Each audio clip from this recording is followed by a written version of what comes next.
أعوذ بالله من الشيطان الرجيم بسم الله الرحمن الرحيم وعباد الرحمن الذين يمشون على الأرض هونا وإذا خاطبهم الجاهلون قالوا سلاما والذين يبيتون لربهم سجدا وقياما والذين يقولون ربنا اصرف عنا عذاب جهنم إن عذابها كان غراما إنها ساءت مستقرا ومقاما والذين إذا أنفقوا لم يسرفوا ولم يقتروا وكان بين ذلك قواما صدق الله العظيم وصدق رسوله النبي الكريم ونحن على ذلك لمن الشاهدين والشاكرين والحمد لله رب العالمين سبحانك لا علم لنا إلا ما علمتنا إنك أنت العليم الحكيم درود شریف پڑھیے اللهم صل وسلم وبارك على سيدنا مولانا محمد وعلى آل سيدنا مولانا محمد وبارك وسلم.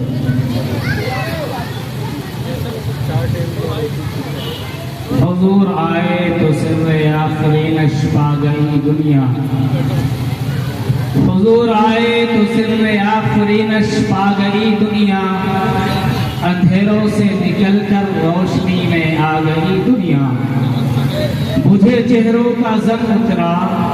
ستے چہروں پہ نور آیا بجھے چہروں کا زنگ اترا ستے چہروں پہ نور آیا حضور آئے تو انسانوں کو جینے کا شعور آیا جس دور پہ نازا تھی دنیا اب ہم وہ زمانہ بھول گئے جس دور پہ نازا تھی دنیا اب وہ ہم زمانہ بھول گئے اوروں کو جگانا یاد رہا خود ہوش میں آنا بھول گئے منہ دیکھ لیا آئینے میں پر داغ نہ دیکھا سینے میں جی ایسے لگایا جینے میں مرنے کو مسلمان بھول گئے آذان تو اب بھی ہوتی ہے مسجد کے میناروں میں اے انور آذان تو اب بھی ہوتی ہے مسجد کے میناروں میں اے انور جس ضرب سے دل ہل جاتے تھے وہ ضرب لگانا بھول گئے عزیزان ملت معزز محترم مقتدر علماء کرام اور بہت ہی خوبصورت سامعین بھی احترام میں سب سے پہلے شکر گزار ہوں مدرسے کے ناظم محتمل جناب قاری محبوب عالم صاحب کا کہ حضرت نے آپ لوگوں کے سامنے مجھے اس اسٹیج کا زینت بنایا اور مزید حضرت مولانا فاروق صاحب مظاہری کا بھی شکریہ ادا کرتا ہوں کہ مولانا نے مجھے دعوت دی اور مولانا کی دعوت پر میں حاضر ہوا. عزیز بھائیوں بزرگوں یہ مجلس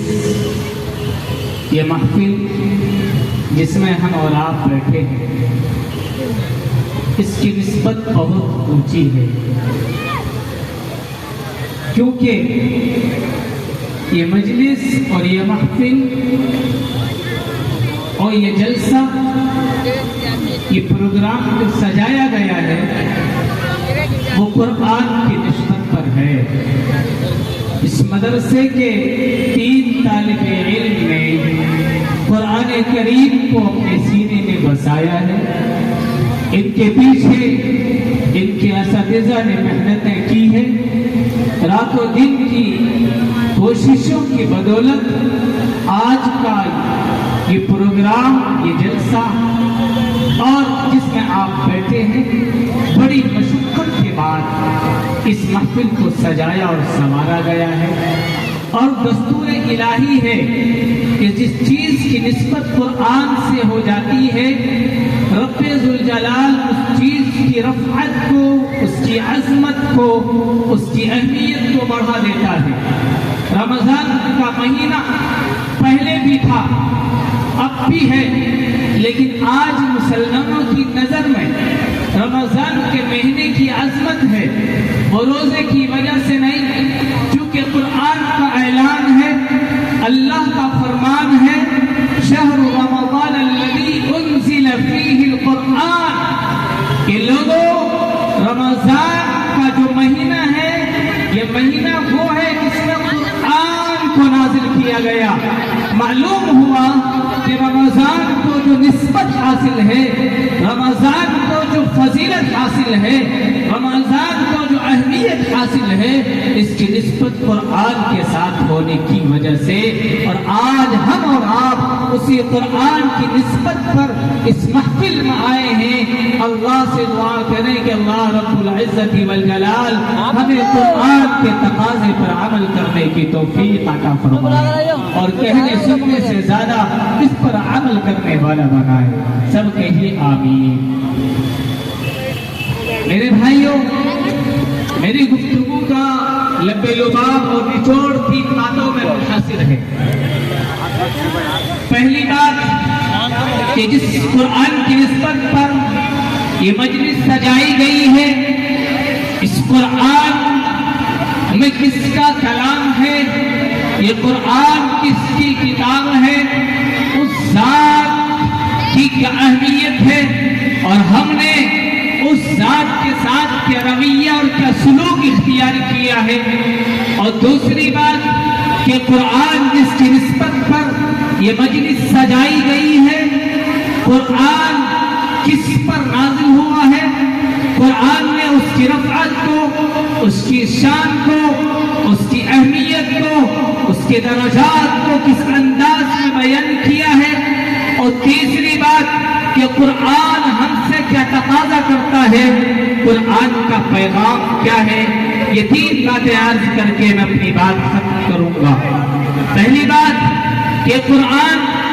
کس کا کلام ہے، آپ سبھی جانتے ہیں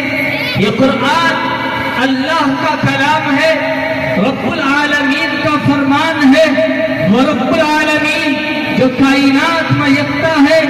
اکیلا ہے، اس کی ذات میں کوئی شریک نہیں، اس کی صفات میں کوئی شریک نہیں، وہ ساری کائنات کا بادشاہ ہے، اور ایسا نرالا بادشاہ ہے جسے نہ کھانے کی ضرورت ہے، نہ جسے پینے کی ضرورت ہے، نہ مکان کی ضرورت ہے، نہ جگہ کی ضرورت ہے، نہ زمان کی ضرورت ہے، اس کے دائرے کی کوئی حد نہیں ہے۔ ہم اور آپ ایک دائرے کے اندر ہے، اس کا دائرہ لامحدود ہے۔ الملک لا شریک لا، وہ ایسا بادشاہ ہے اس کا کوئی شریک نہیں۔ الملک لا الہ الا اللہ، اس کی ذات میں کوئی نہیں۔ لیس کمثلہ شیء وہو السمیع البصیر، اس کی صفات میں کوئی شریک نہیں۔ اور ہاں مصطفیٰ باد والوں، اللہ کے فرمان کو سنو، اللہ کی کبریائی کو سنو، اللہ کی وحدانیت کو اپنے دل و دماغ میں بٹھاؤ۔ اللہ کی ذات کیسی ذات ہے، اس نے سارے نظام کو بنایا ہے، اور آسمان اور زمین کا نظام، چاند سورج ستارے کا نظام، بحر و بر کا نظام، اور ستارے کا نظام، اور پھر چرند پرند کا نظام، اس نظام کے بنانے والے نے، اس نظام کے چلانے والے نے اس قرآن کو نازل کیا ہے۔ یہ قرآن ہمیں عطا کیا ہے تاکہ ہم اس قرآن کو پڑھیں، اس قرآن کو پڑھ کر اپنی زندگی کا رخ متعین کریں، اپنی زندگی کی میں رہبری اور رہنمائی حاصل کریں۔ لیکن لوگوں، ہم نے قرآن کو چھوڑا ہے، اللہ کے فرمان کو چھوڑا ہے، اللہ کی کبریائی کو چھوڑا ہے، اللہ کی وحدانیت کو اپنے دل و دماغ سے نکالا ہے۔ اللہ نے ہمیں دنیا والوں کے سامنے جھکا دیا ہے، اللہ نے ہمیں دنیا والوں کے دربار میں سر ٹیکنے پر مجبور کیا ہے۔ ہم در در کی ٹھوکریں کھاتے ہیں، کیوں؟ اس لیے کہ ہم نے اللہ کے فرمان کو چھوڑا۔ ہاں وہ لوگ جو مٹھی بھر لوگ تھے، لیکن قیصر و کسریٰ پر غالب تھے، وہ صحابہ کی جماعت چھوٹی سی جماعت تھی، سامنے جھکتے نہیں تھے، دنیا کے حکمرانوں کو اپنے سامنے جھکاتے تھے۔ وجہ یہ تھی کہ انہوں نے قرآن کو اپنے سینے میں بسایا تھا، اللہ کی وحدانیت کو اپنے سینے میں بسایا تھا، اللہ کی کبریائی کو اپنے دل و دماغ میں پیوست کیا تھا۔ اور اسی وجہ سے شاعر نے کہا وہ معزز تھے زمانے میں مسلمان ہو کر، وہ معزز تھے زمانے میں مسلمان ہو کر، اور ہم خار ہوئے دارے کے قرآن ہو کر۔ اس رب العالمین نے یہ قرآن ہمیں اور آپ کو عطا کیا ہے، اسی قرآن کو ان بچوں نے اپنے سینے میں محفوظ کیا ہے، اور اسی قرآن کی تعلیم ان مدرسوں میں دی جاتی ہے۔ آج سروے کی بات چل رہی ہے، آج یہ کہا جا رہا ہے، یہ افواہیں پھیلائی جا رہی ہے، ان مدرسوں میں دہشت گرد کی تعلیم دی جاتی ہے۔ ارے افواہ پھیلانے والوں، میڈیا والے آؤ، قرآن کو پڑھو، مدرسے کو دیکھو، یہ معصوم بچے جو اپنی زبان سے اما ابا نہیں کہہ سکتے، لیکن یہ بچے قرآن کی تعلیم سیکھتے ہیں، مدرسہ انہیں سکھاتا ہے، معلم انہیں پڑھاتا ہے، مدرسے والے ان کے پیچھے محنت کرتے ہیں، اور یہ آپ سے پیسے کا مطالبہ نہیں کرتے، بلکہ یہ مسلمان اپنی روزی روٹی میں سے خرچ کاٹ کر یہ ادارے اور یہ مدرسے چلاتے ہیں۔ میرے بھائیوں، یہ قرآن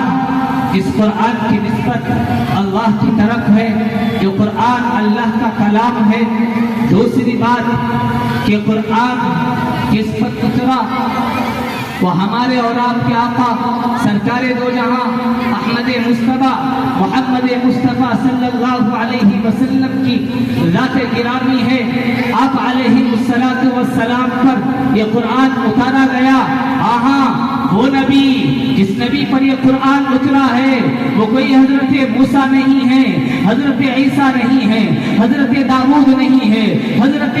اسماعیل نہیں ہے، حضرت ابراہیم نہیں ہے، بلکہ وہ امام الانبیاء تاجدار مدینہ احمد مصطفیٰ محمد مصطفیٰ صلی اللہ علیہ وسلم ہے۔ وہ کون نبی ہے جو نبی زمین پہ بیٹھ جائے تو زمین کو سکون مل جائے، اگر نبی کھڑا ہو جائے تو آسمان کو بلندیاں مل جائے، نبی ہاں کرے تو چیزیں حلال ہو جائے، وہ نبی نہ کرے تو چیزیں حرام ہو جائے، وہ نبی چاند کی طرف اشارہ کر دے تو چاند کے 2 ٹکڑے ہو جائے، وہ نبی اپنی انگلیوں کو ہلا دے تو انگلی سے چشمے جاری ہو جائے، وہ نبی جس راستے سے گزر جائے اس راستے سے چاند سورج ستارے بھیک مانگنے لگے، وہ نبی جس راستے سے گزر جائے اس راستے سے خوشبو مہکنے لگے۔ وہی نبی جس نبی کے جب پیدا کرنے کی باری آئی تو اللہ نے قرآن میں اعلان کیا لقد من اللہ علی المؤمنین اذ بعث فیہم رسولا من انفسہم یتلو علیہم، اے لوگوں ہم تمہارے درمیان ایک رسول کو بھیجنے والے ہیں، اور اللہ نے رسول کو بھیجنے کے لیے لوگوں پر احسان جتلایا۔ اللہ نے فرمایا لقد من اللہ، کہ اے لوگوں اے ایمان والو اللہ احسان جتلاتا ہے، لیکن میں حیرت اور پریشان ہوں کہ اللہ احسان جتلائے، اے اللہ تو نے آسمان بنایا احسان نہیں جتلایا، زمین کو پیدا کیا احسان نہیں جتلایا، شجر و حجر بنایا احسان نہیں جتلایا، چاند سورج ستارے کے نظام کو بنایا احسان نہیں جتلایا، اے اللہ تو نے عیسیٰ کو بھیجا احسان نہیں جتلایا، داؤد کو بھیجا احسان نہیں جتلایا، آدم کو بھیجا احسان نہیں جتلایا، اسماعیل کو بھیجا احسان نہیں جتلایا، ابراہیم کو بھیجا احسان نہیں جتلایا، اے اللہ تو نے حضرت موسیٰ کو دریا سے نجات دلا کر اور ایک نئی زندگی عطا کی احسان نہیں جتلایا، اے اللہ تو نے شریعت کے نظام، فرشت کے نظام، آسمان کے نظام اور پیغمبر کے نظام کو بنایا، لیکن اللہ تو نے احسان نہیں جتلایا، اے اللہ تو نے زبور بھی اس امت کو اس سے پہلے لوگوں کو دی، اللہ تو نے احسان نہیں جتلایا، زبور انجیل کو نازل کیا احسان نہیں جتلایا، توریت کو نازل کیا احسان نہیں جتلایا، اللہ تو نے قرآن کو نازل کیا احسان نہیں جتلایا، لیکن اللہ یہ کون سی ذات ہے جس ذات کی پیدائش پر اللہ جو کاسائی ساری کائنات کا شہنشاہ ہے، جو ساری کائنات کا بادشاہ ہے، وہ اکیلا اللہ سات کی پیدائش پر، اس کی تخلیق پر احسان جتلاتا ہے۔ قرآن کہتا ہے لقد من اللہ علی المؤمنین اذ بعث فیہم، اے لوگوں اس ذات کو میں بھیج رہا ہوں، یہ کوئی ایسی ویسی ذات نہیں ہے، یہ پچھلے نبیوں کی طرح نہیں ہے، بلکہ میں جس نبی کو بھیج رہا ہوں یہ تمام نبیوں کا سردار ہے، یہ امام الانبیاء ہے۔ اور اے لوگوں میں اس کی تخلیق پر تم پر احسان جتلاتا ہوں کہ اسے تمہارے درمیان بھیج کر تمہیں اس کی امت بنا کر ہم نے تم پر احسان کیا ہے۔ میرے بھائیوں، یہ نبی علیہ السلام کی وفات شان ہے، اسی لیے قرآن کہتا ہے وَرَفَعْنَا لَكَ ذِكْرَكَ کہ نبی جی ہم نے آپ کے شان کو بلند کیا، ہر جگہ بلند کیا، جہاں جہاں اللہ کا نام ہوگا وہاں وہاں محمد مصطفیٰ کا نام ہوگا، جہاں اللہ کا ذکر ہوگا وہاں محمد مصطفیٰ کا ذکر ہوگا۔ ہاں ہاں، آذان میں پہلے اللہ کا نام ہے تو بعد میں محمد مصطفیٰ کا نام ہے۔ قرآن میں جہاں اللہ کا ذکر ہے وہاں محمد کا ذکر ہے۔ میدان حشر میں جہاں اللہ کا ذکر ہوگا وہاں محمد مصطفیٰ کا بھی ذکر ہوگا۔ زمین میں پہلے خدا کا ذکر ہے تو بعد میں مصطفیٰ کا ذکر ہے۔ آسمان میں پہلے خدا کا ذکر ہے بعد میں مصطفیٰ کا ذکر ہے۔ ہاں ہاں، خدا پر خدائی ختم، مصطفیٰ پر مصطفیٰ ختم۔ اس لیے قرآن کہتا ہے وَرَفَعْنَا لَكَ ذِكْرَكَ، یہ قرآن ایسے نبی پر نازل ہوا ہے ہمیں اور آپ کو ایسے نبی کی امت پر۔ میرا نام ہے موائل، اس لیے میرے بھائیوں آپ کو جی دیکھ رہے ہیں خدا نہ کون دے وہ کے ویڈیو بناتے رہے ایسی مبارک اور عظمت والی مجلس میں اب میں تو جانتا بھی نہ ہوں جس کی نسبت اللہ کی طرف ہے، جس کی نسبت محمد مصطفیٰ کی طرف ہے، جس کی نسبت پر اللہ رب العزت والجلال نے قسم اٹھائی ہے۔ اور ہاں ہاں، اس نبی کی طرف اس قرآن کا ذکر ہے، اس نبی کی طرف اس قرآن کی نسبت ہے کہ جس نبی کی طرف اگر ایک انسان کی نسبت ہو جائے تو وہ انسان انسانوں میں اعلیٰ بن جاتا ہے۔ ہاں ہاں، ابو بکر پہلے صرف ابو بکر تھے، لیکن جب ان کی نسبت قرآن کے ساتھ ہو گئی، جب ان کی نسبت محمد مصطفیٰ کے ساتھ ہو گئی تو وہ صدیق اکبر بن گئے۔ عمر فاروق پہلے صرف عمر تھے، لیکن جب ان کی نسبت محمد مصطفیٰ کے ساتھ ہوگی تو فاروق اعظم بن گئے۔ اور پھر ابو ہریرہ کوئی حیثیت نہیں تھی، لیکن جب اس کی نسبت محمد مصطفیٰ کے ساتھ ہو گئی تو وہ حافظ الحدیث بن گئے۔ اور امیر معاویہ کو اٹھاؤ، کوئی حیثیت نہیں تھی، لیکن جب ان کی نسبت محمد مصطفیٰ کے ساتھ ہوئی تو وہ کاتب الوحی بن گئے۔ اور اٹھاؤ صحابہ کی تاریخ کو، دنیا کی کسی چیز کو اٹھا لو جس کی نسبت محمد کے ساتھ ہو گئی، اس کی عظمت بڑھ گئی، اس کی رفعت بڑھ گئی، اس کی شان میں اضافہ ہو گیا۔ اور اس قرآن کی نسبت اسی محمد مصطفیٰ صلی اللہ علیہ وسلم کی طرف ہے۔ سب کہیے صلی اللہ علیہ وسلم۔ جب نبی کا نام آئے تو ان پر درود پڑھنا ضروری ہوا کرتا ہے، اس لیے سب کہیے صلی اللہ علیہ وسلم۔ میرے گفتگو کی تیسری بات کہ قرآن ہم سے تقاضا کیا کرتا ہے، قرآن کا پیغام کیا ہے۔ انسان کے ذہن میں 3 سوال ہوتے ہیں۔ پہلا سوال کہ ہم آئے کہاں سے، دوسرا سوال ہمیں جانا کہاں ہے، اور تیسرا سوال ہمیں آنے اور جانے کے درمیان کرنا کیا ہے، یعنی زندگی ہمیں کس طریقے سے گزارنا ہے۔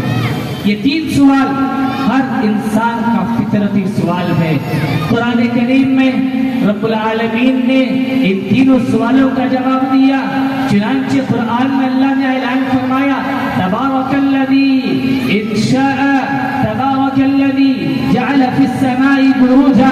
وجعل فیہا سراجا وقمرا منیرا، کہ بڑی بابرکت ہے وہ ذات جس نے آسمان میں برج قائم کیے، سورج اور چاند بنائے۔ گویا کہ رب العالمین ہماری اور آپ کی ابتدا وہاں سے ہے جہاں سے رب العالمین نے یہ سارے نظام بنائے ہیں۔ پھر ہمیں آنے کے بعد کرنا کیا ہے، دنیا میں زندگی کس انداز سے گزارنا ہے، دنیا میں کس انداز انداز سے رہنا ہے۔ قرآن کریم میں 19ویں پارے میں سورۃ الشعراء میں سورۃ الشعراء سے پہلے رب العالمین نے 10 آیتیں نازل فرمائی جس میں انسان کو زندگی گزارنے کا اصول بتایا، طریقہ بتایا۔ پہلی بات وعباد الرحمن الذین یمشون علی الارض ہونا،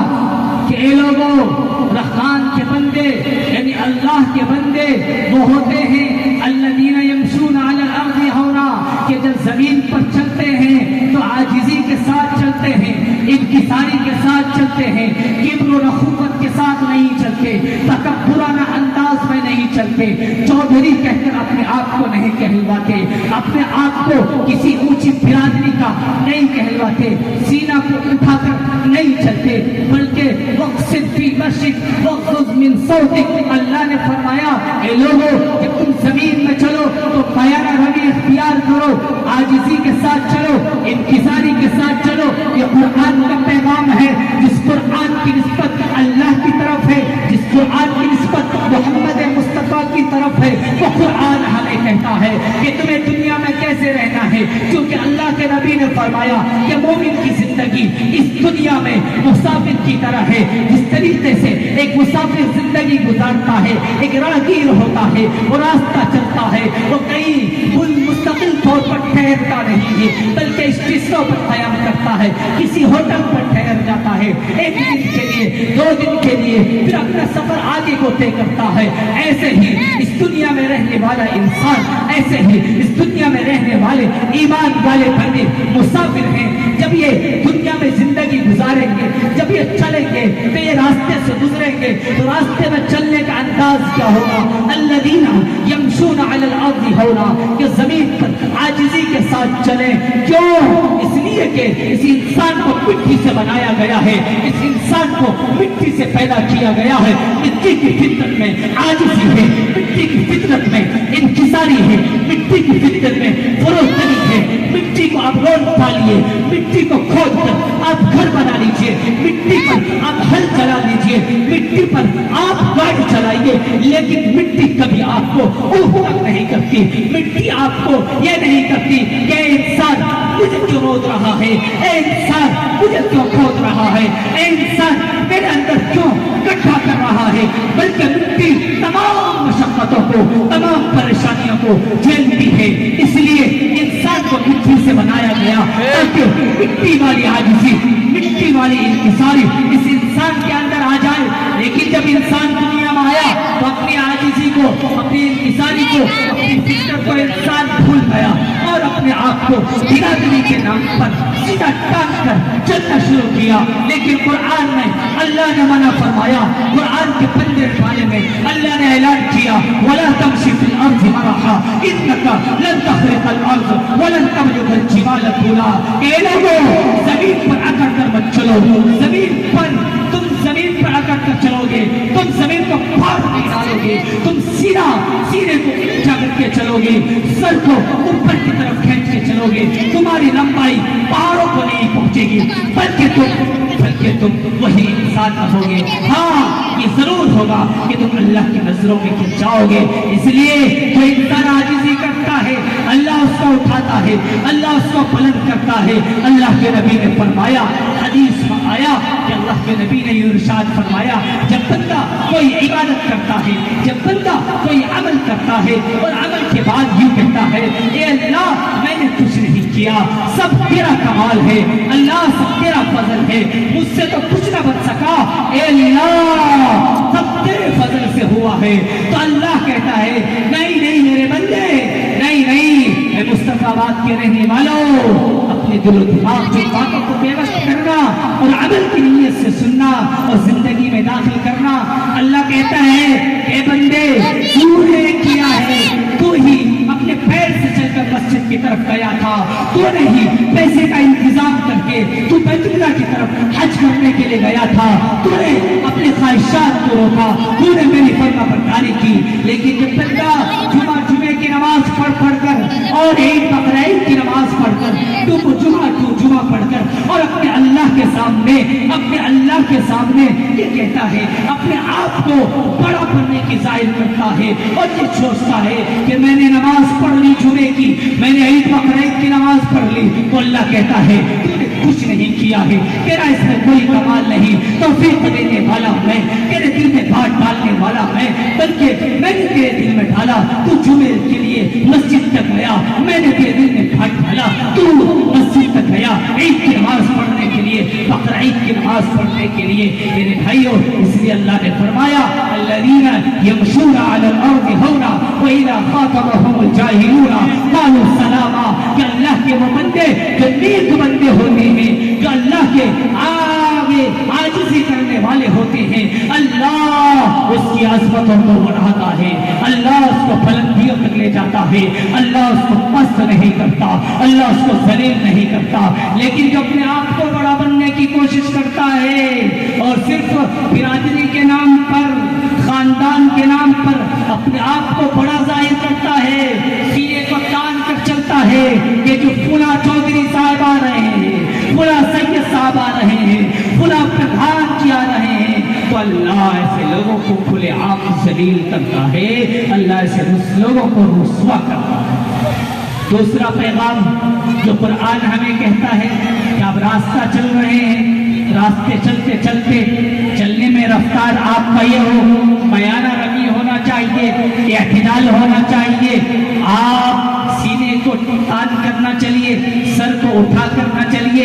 اور پھر جب راستے میں چلو گے تو دو قسم کے لوگ ملیں گے، کچھ اچھے لوگ بھی ہوں گے، کچھ برے لوگ بھی ہوں گے، کچھ وہ ہوں گے جو آپ کو سلام کریں گے، مصافحہ کریں گے، آپ ان کا شکریہ ادا کریں گے، آپ دونوں کے درمیان محبت بڑھ جائے گی، اور کچھ وہ لوگ ہوں گے جو آپ کے سامنے جھگڑالو باتیں کریں گے، جو آپ کو اکسائیں گے، جو آپ کو بھڑکائیں گے، جو آپ کو غلط طرف تھپی کسیں گے اور نہ جانے کیسی کیسی باتیں کہیں گے۔ اے لوگوں آؤ، میں کچھ اور نہیں سنا رہا، کسی عالم کی کتاب کی بات نہیں بتا رہا، نبی کی حدیث نہیں سنا رہا، بلکہ اللہ کا فرمان سنا رہا ہوں کہ رب العالمین آپ کو ایسے موقع پر کیا کہتا ہے کہ جب آپ راستے سے گزرو، راستے میں چلو، اور کچھ وہ لوگ مل جائیں جن کو آج ہم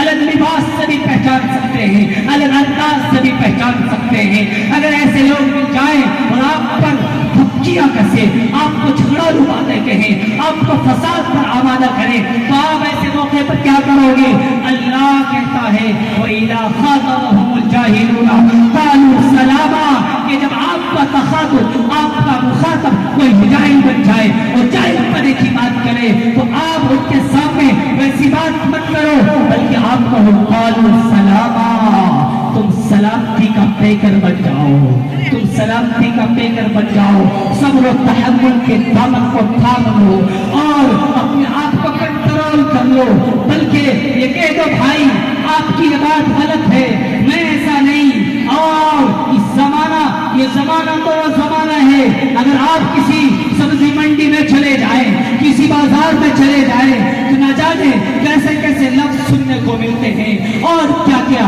الفاظ آپ کے کانوں میں پڑیں گے کہ ملا جی آ رہے ہیں، مولوی صاحب آ رہے ہیں، اور نہ جانے کیسے کیسے الفاظ سنیں گے۔ ایسے موقع پر آپ کی ذمہ داری بنتی ہے کہ آپ جھگڑالو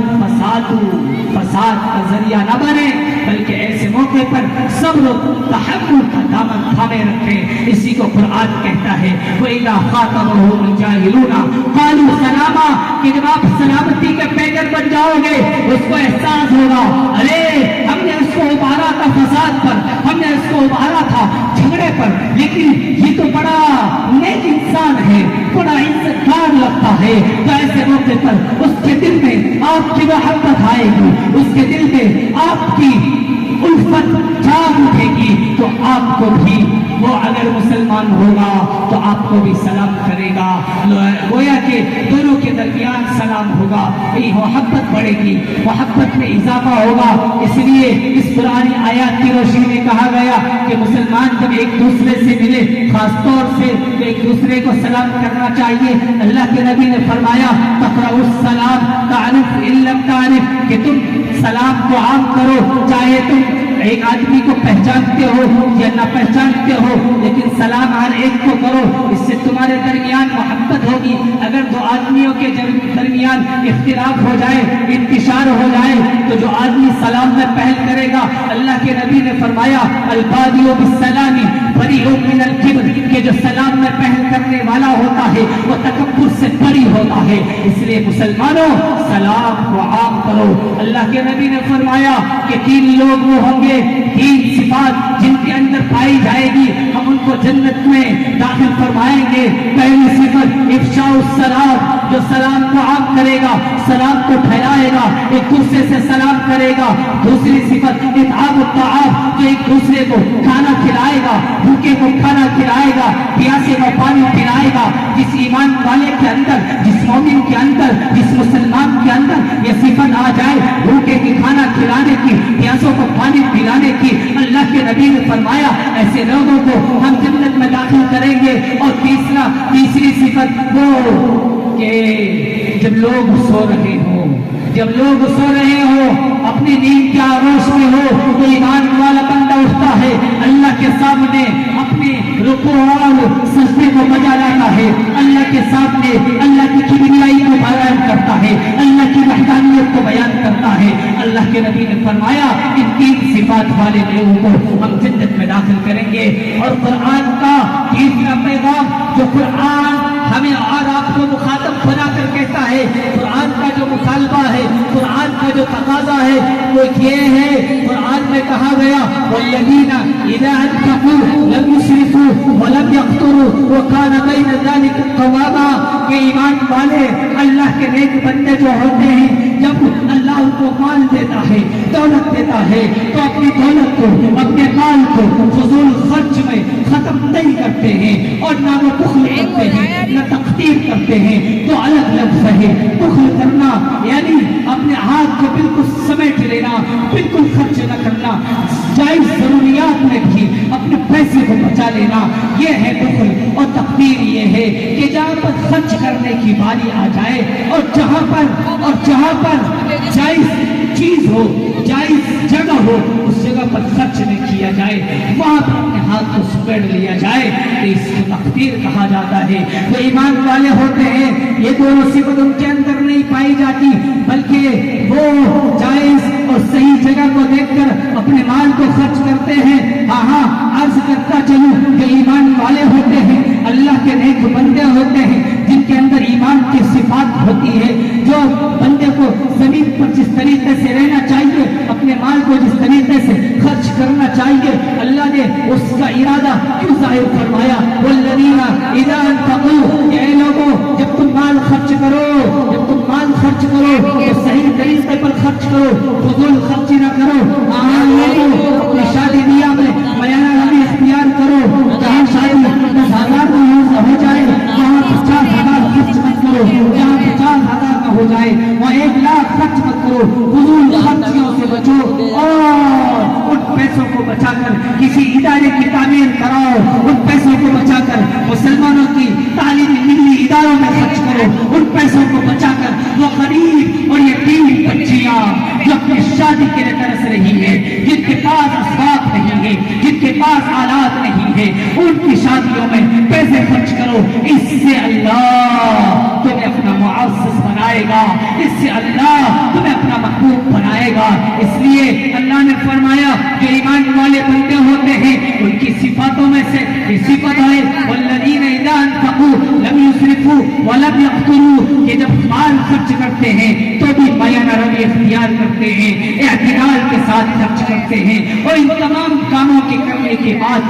جب رات کی تنہائی آتی ہے مسجدوں میں جاتے ہیں تو کیا کرتے ہیں والذین یبیتون لربہم سجدا وقیاما، کہ جب راتوں کو رات گزارتے ہیں، رات کی تنہائی میں ہوتے ہیں تو اپنے رب کے سامنے سجدہ کرتے ہیں، اپنے رب کے سامنے کھڑا ہوتے ہیں، قیام کی حالت میں، سجدے کی حالت میں اپنی راتوں کو گزارتے ہیں، اور اللہ سے گڑ گڑاتے ہیں، اللہ سے روتے ہیں، اور اللہ کے سامنے اپنی کمزوری کو، اپنی عاجزی کو بیان کرتے ہیں، اور اللہ سے کہتے ہیں اے اللہ تو یہ پریشانیوں کا حل کرنے والا ہے۔ اور ہاں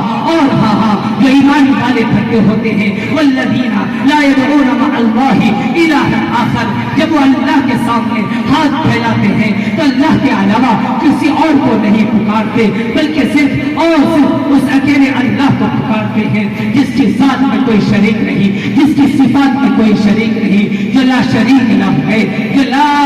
شریک لہ ہے، جو نظام کو چلاتے میں تھکتا نہیں، جو اس اتنے بڑے نظام کو چلاتے ہیں جسے کبھی نیند نہیں آتی، جسے کبھی نیند نہیں آتی، لا تأخذہ سنۃ ولا نوم، لہ ما فی السماوات وما فی الارض، زمین و آسمان میں جو کچھ ہے اسی اللہ کا ہے، اسی اللہ کا ہے، اسی بادشاہ کا ہے، اسی خالق کا ہے، وہ تمام چیزوں کا خالق ہے، خالق کل شیء، خالق کل شیء، خالق کل شیء، تمام چیزوں کا مالک ہے، تمام چیزوں کا خالق ہے، اس اکیلے اللہ کو پکارتا ہے، اس اکیلے اللہ کے سامنے اپنی ضرورتوں کو رکھتا ہے، کسی پیر کے سامنے، کسی مشکل کشا، کسی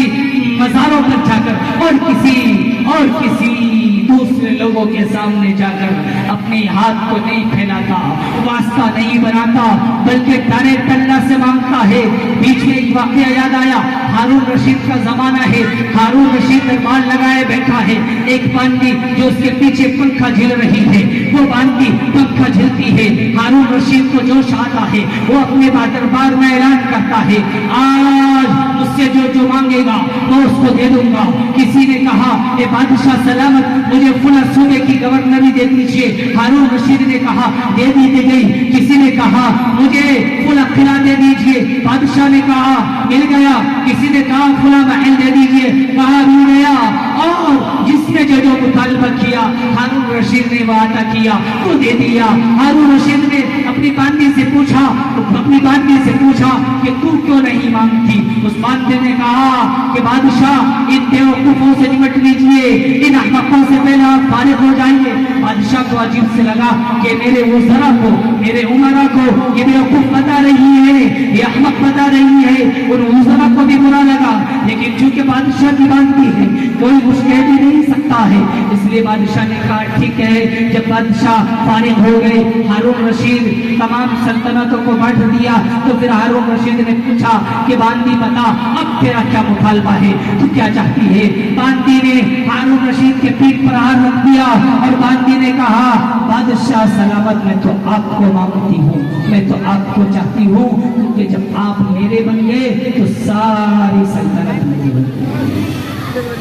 کسی نے آپ سے محل مانگا وہ محل تک رہا، کسی نے آپ سے قلعہ مانگا وہ قلعے تک رہا، کسی نے آپ سے صوبہ مانگا وہ اس صوبے تک رہا، لیکن بادشاہ میں نے آپ کو مانگا ہے، آپ کے مانگنے کی وجہ سے یہ سارے صوبے، یہ سارے محلات، یہ سارے قلعے میرے ہو جائیں گے، کیونکہ آپ میرے ہو گئے۔ اس لیے میرے بھائیوں، اہل دنیا اور اہل اللہ میں یہی فرق ہوا کرتا ہے کہ جو اہل دنیا ہوتے ہیں وہ اللہ سے مانگتے ہیں، اے اللہ مجھے کروڑ پتی بنا دیجئے، اللہ میرا ایک پلاٹ ہے 2 پلاٹ ہو جائے، اللہ میرے پاس ایک دکان ہے 2 دکان ہو جائے۔ لیکن جو اللہ والے ہوتے ہیں، جو خانقاہ والے ہوتے ہیں، جو مدارس والے ہوتے ہیں، وہ یہ نہیں مانگتے، بلکہ وہ اللہ کو، اللہ کی رضا مانگتے ہیں اور کہتے ہیں اللہ تو ہم سے راضی ہو جا، تو راضی ہو جائے گا، ساری دنیا ہماری بن جائے گی۔ آپ نے دیکھا ہوگا، آپ جو بن جاتے ہیں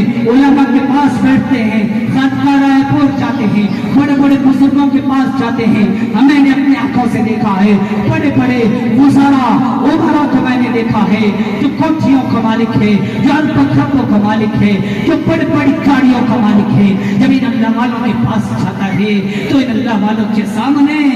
اپنے سر کو جھکا کر بیٹھتا ہے، تو ظالم ہو کر بیٹھتا ہے۔ کیوں؟ اس کے پاس ساری دنیا ہے، اس کے پاس اللہ ہے۔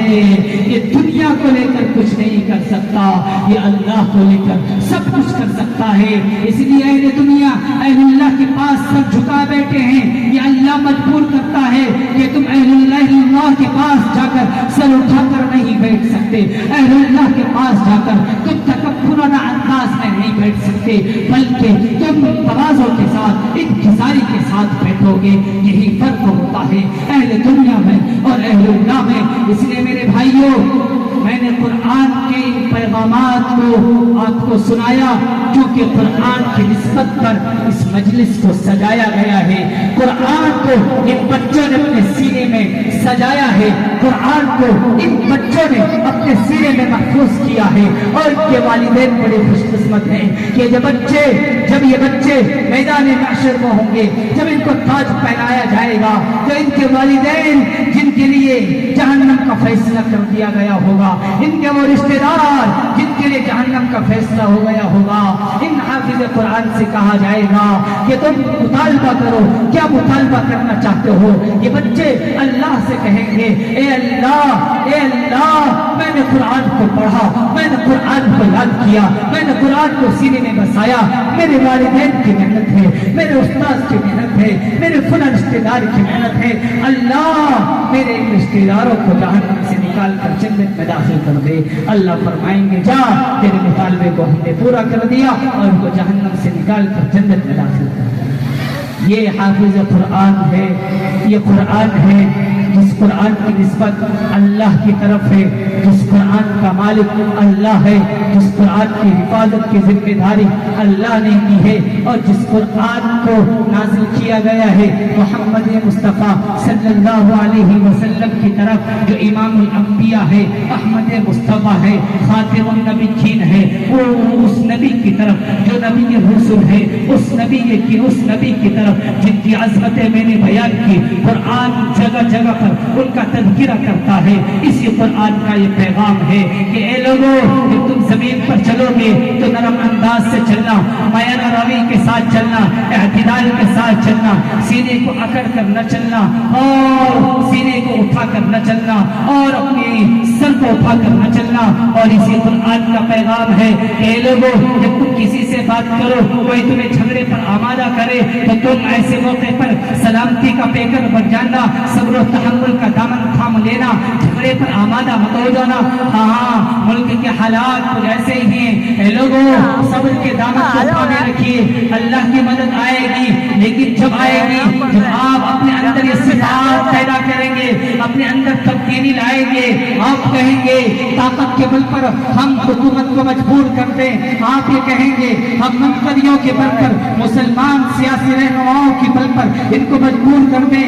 یہ آپ کی غلط فہمی ہے. یہ آپ کے پاس طاقت بھی آ جائے، آپ کے پاس اقتدار بھی آ جائے، لیکن آپ کے اعمال درست نہ ہو، آپ نے اپنے اللہ کو نہ منایا، تو آپ کی زندگی میں انقلاب نہیں آئے گا. انقلاب آنے کے لیے آپ کو اپنے اندر تبدیلی پیدا کرنی ہوگی. انقلاب لانے کے لیے اپنے آپ کو بدلنا ہوگا، اپنے گھر کے ماحول کو بدلنا ہوگا، اپنی سوسائٹی کو بدلنا ہوگا، اپنی زندگی کے روش کو بدلنا ہوگا، اور زندگی کے روش کو اسی طرز پر، اسی طریقے پر لانا ہوگا جس کا قرآن مطالبہ کرتا ہے. قرآن کہتا ہے کہ لوگوں، جب تم راستے میں چلو تو درمیانہ رفتار سے چلنا. جب تم کسی سے بات کرو تو پیار اور محبت کے ساتھ بات کرنا. قرآن کہتا ہے کہ لوگوں، جب تم رات گزارو تو اللہ کے سامنے عاجزی کے ساتھ، انکساری کے ساتھ اللہ کے سامنے گڑ گڑا کر گزارنا. قرآن کا پیغام ہے اے لوگوں، جب تمہیں اللہ مال دے، دولت دے، تو اس مال کو بے جا خرچ نہ کرنا، اس مال کو فضول خرچی میں نہ کرنا، بلکہ ان یتیم بچوں کے پیچھے، ان یتیم بچیوں کے پیچھے، ان مدرسوں کے پیچھے، ان تعلیمی اداروں کے پیچھے خرچ کرنا. اللہ تمہیں اس کے بدلے کیا دے گا؟ یہ اعمال اگر اپنی زندگی میں لاؤ گے، اپنے رفتار میں صحیح کرو گے، اپنے چال کو، اپنے قال کو، اپنی رفتار کو، اپنی رفتار کو صحیح کرو گے، اللہ کیا دے گا؟ اولئک یجزون الغرفۃ بما صبروا. اللہ کہتا ہے کہ جو لوگ ان اعمال کا پابند بن جاتے ہیں، جو لوگ ان اعمال کو اپنی زندگی میں داخل کر لیتے ہیں، اللہ رب العزت والجلال ان کو جنت کے بالا خانے عطا فرمائیں گے، جنت جیسی نعمتیں انہیں عطا فرمائیں گے. آخرت کی زندگی خوشگوار ہوگی، اس سے پہلے دنیا کی زندگی بھی خوشگوار ہوگی. اس لیے میرے بھائیوں، ان علماء کی قدر کیجئے، ان قرآن والوں کی قدر کیجئے، ان حفاظ کی قدر کیجئے اور اپنی زندگی میں تبدیلی لائیے. اللہ رب العزت والجلال ہمیں اور آپ کو کہنے سننے سے زیادہ عمل کی توفیق عطا فرمائے۔ اور ابھی بڑے بڑے علماء آپ کے سامنے ہیں، ان کی قیمتی بیانات آپ کے سامنے آئیں گے، تمام کے بیانات کو غور سے سنیں اور اپنی زندگی میں تبدیلی لانے کی نیت سے سنیں۔ اللہ ہم سب کو عمل کی توفیق عطا فرمائے، آمین وآخر دعوانا ان الحمدللہ رب العالمین۔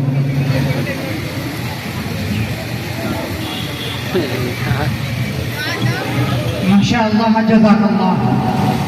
حضرت والا کا بہت بڑا شکر ہے، گزاروں میں کہ حضرت والا نے اپنے قیمتی بیانات سے ہم لوگ کو مستفیض فرمایا۔ دعا کرے کہ اللہ تعالی حضرت والے کے عمر میں برکت عطا فرمائے اور تاج سایہ ہم لوگوں کو سلامت عطا فرمائے، آمین ثم آمین۔ پھر میں آپ کے مجلس کو غلطگی کو دور کرنے کے لیے بہت دور سے آئے ہوئے شاعر اسلام جن کا نام نامی اسم گرامی عبدالسلام صاحب کو دعوت دیتا ہوں اس شعر کے ساتھ کہ میرا مالک میرا خالق میرے خواہش سے بڑھ کر بھیج دیتا ہے۔ بھائی آپ لوگ سن نہیں رہے، میرا مالک میرا خالق میرے خواہش سے بڑھ کر بھیج دیتا ہے، میرا مالک میرا خالق میرے خواہش سے بڑھ کر بھیج دیتا ہے۔ میں جب بھی قطرہ مانگوں میں جب بھی قطرہ مانگوں سمندر بھیج دیتا ہے، میں جب بھی قطرہ مانگوں سمندر بھیج دیتا ہے، وہی محفوظ رکھتا ہے نبی کو غار کے اندر۔ بھائی آپ لوگ سبحان اللہ تو ایک مرتبہ بول دیجئے، وہی محفوظ رکھتا ہے نبی کو غار کے اندر، وہی مکری جالے کبوتر بھیج دیتا ہے۔ موصوف سے التماس ہے حضرت والا سے کیا ہے اور اپنے نعتیہ کلام سے ہم لوگ کو مستفیض فرمائیں۔